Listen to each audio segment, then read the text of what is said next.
Il est évident que la question de l'humanisation, de ce qui est de l'humain, était fondamentale pour moi. C'est au cœur de tout ce que j'ai pu faire depuis des années et des années. Et donc c'est évidemment lié à mon histoire.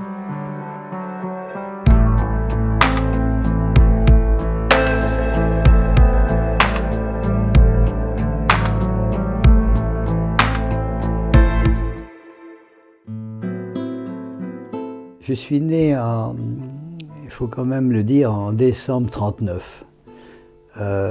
Ce n'était pas une très bonne idée. Mes parents étaient réfugiés d'Allemagne.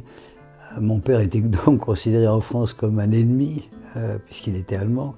Parce que le choix, c'était ou la Légion étrangère ou dans des camps de regroupement, pas très sain. Et puis donc ma mère s'est retrouvée enceinte seule à Paris. Et puis donc c'était un premier exode, après c'était un deuxième exode, on était en zone libre à Perpignan. Puis bon, les Français ont signé, bon, c'était perdu. Donc mon père a été relâché de l'armée, il n'y avait plus d'armée. Il a rejoint ma maman et moi-même à Perpignan. Et de là, nous sommes montés, parce qu'il n'y avait plus de zone libre, nous sommes remontés dans l'Aveyron.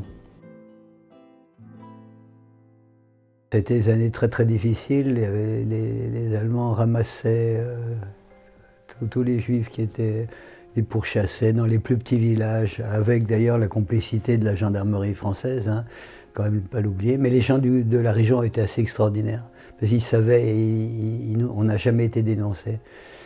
Par contre, mes parents, à un certain moment, ne pouvaient plus me prendre en charge. Et donc j'ai eu un trajet d'enfant caché, c'est-à-dire je me suis retrouvé d'abord à la Croix-Rouge, puis où j'étais vraiment très malheureux. Et puis après dans une ferme, accueilli par un couple de paysans qui ont été absolument merveilleux. Et il n'y a pas eu que, il y a eu aussi une dame qui m'avait pris en charge entre-temps. Bon, elle, son idée c'était de me convertir. Elle m'amenait tout le temps à l'église, mais moi j'aimais bien parce que quand j'allais à l'église, elle me donnait des bonbons. Et après-guerre, on est remonté sur Paris, puis la vie a repris tranquillement. Je veux dire que j'ai décidé à 14 ans que je ferais médecine, je serais psychiatre et psychanalyste. Voilà.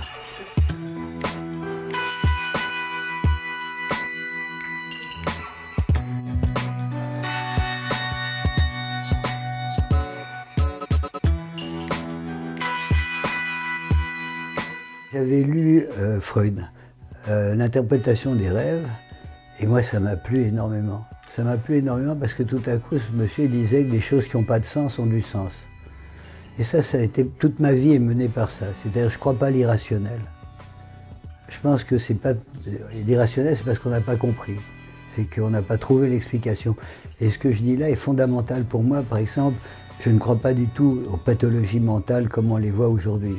Quand vous collez une étiquette sur quelqu'un, vous le traitez de schizophrène, de maniaco-dépressif, vous le déshumanisez complètement, vous le réduisez à une étiquette. Et il n'a plus qu'une chose à faire, c'est à se taire. Et la vitesse avec laquelle des gens peuvent être déshumanisés, que ce soit dans les contextes politiques, des contextes psychiatriques, il ne faut pas oublier que les premiers qui ont bénéficié, si j'ose dire, des chambres à gaz, en Allemagne, ça a été les malades mentaux. Hein, avant les tziganes et les juifs, ça a été les malades mentaux. Je veux dire, on peut déshumaniser les gens à une vitesse incroyable.